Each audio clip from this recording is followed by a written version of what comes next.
Did you know that when Muslims conquered Egypt, most Egyptians welcomed them? They preferred Muslim rule over Byzantine control. This surprises many people today. But why did this happen? And what does it tell us about these famous conquests? The Islamic conquests weren't like modern colonialism at all. They were something completely different. Think about it this way. Imagine your neighborhood has a strict homeowners association. They make tons of rules. They charge high fees. Then new management comes in. They're more relaxed and charge less. You'd probably prefer the new guys, right? That's what happened in many places where Muslims conquered. The Byzantine and Persian empires were harsh rulers. They taxed people heavily. They forced religious beliefs on everyone. When Muslim armies arrived, many locals saw them as liberators. In Syria and Iraq, Christians often helped Muslim armies. Why? Because Muslims promised religious freedom. They said Christians could keep their churches. They could practice their faith freely. This was huge back then. The Muslims also offered better deals on taxes. Non-Muslims paid a special tax called jizya, but this was often less than what the old rulers charged. Plus, Muslims couldn't force anyone to convert to Islam. The Quran forbids this. Here's another key difference from colonialism. Muslims didn't just take resources and leave. They settled down. They married local women. They learned local languages. They became part of these communities. Look at what happened in Persia. The Persian language survived. Persian culture thrived under Muslim rule. If this were colonialism, wouldn't the Arabs have destroyed Persian identity? But they didn't. Instead, Persians became some of Islam's greatest scholars and leaders. The same thing happened in Egypt and North Africa. Local traditions mixed with Islamic culture. New art forms emerged. Poetry flourished. Cities grew and prospered. But here's the big question. If these weren't colonial conquests, what were they exactly? Were they religious missions? Political expansions? Something else entirely? What do you think motivated these early Muslim leaders? Not every place welcomed Muslim rule with open arms.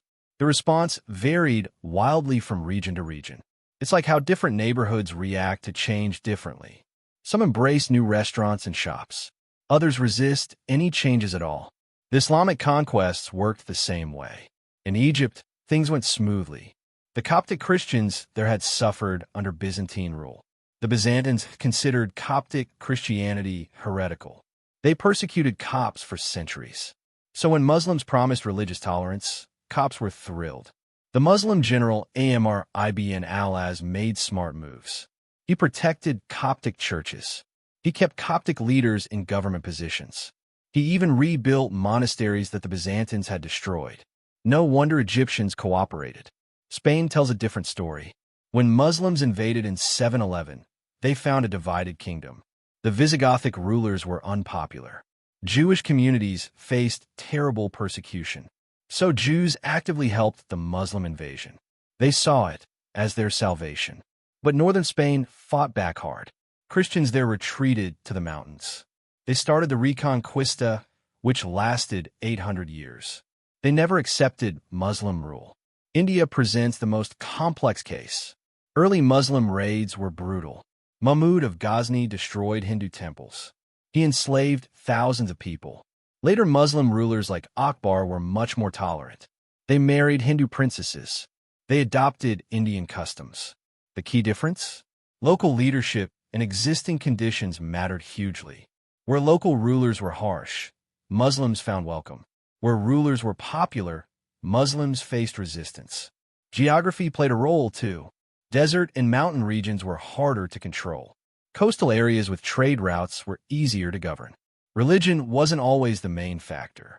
Economic conditions often mattered more. People wanted security, lower taxes, and fair treatment. Whoever provided these things won their loyalty. Some regions kept their pre-Islamic identities for centuries.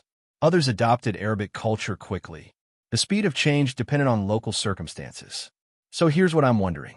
Why do you think some communities adapted quickly while others resisted for generations? What factors do you think were most important? The most fascinating part isn't the conquests themselves. It's what happened afterward. The cultural mixing was incredible. Imagine a potluck dinner where everyone brings their best dishes. Then everyone tries new foods and learns new recipes. That's what happened when Islamic and local cultures met. Take mathematics as an example. Arabs learned the decimal system from the Indians.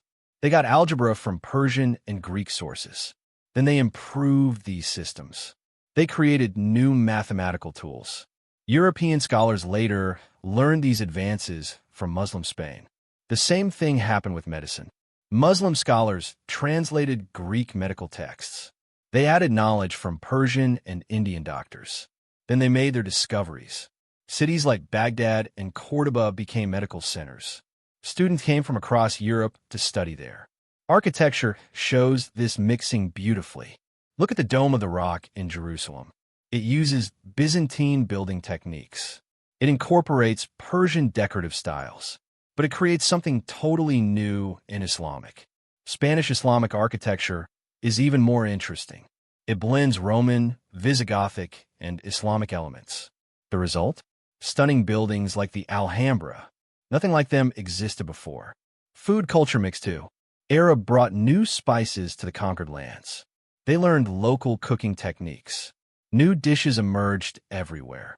Spanish paella includes saffron from Arab traders. Indian biryani combines Persian rice techniques with local spices. Language tells the same story. Arabic borrowed thousands of words from Persian, Greek, and local languages. Meanwhile, Spanish, Portuguese, and other languages gained Arabic words. We still use many today. Words like algebra, alcohol, and sugar come from Arabic. Science flourished because of this mixing. Muslim scholars preserved Greek philosophy. They translated Sanskrit mathematical texts. They combined different knowledge traditions.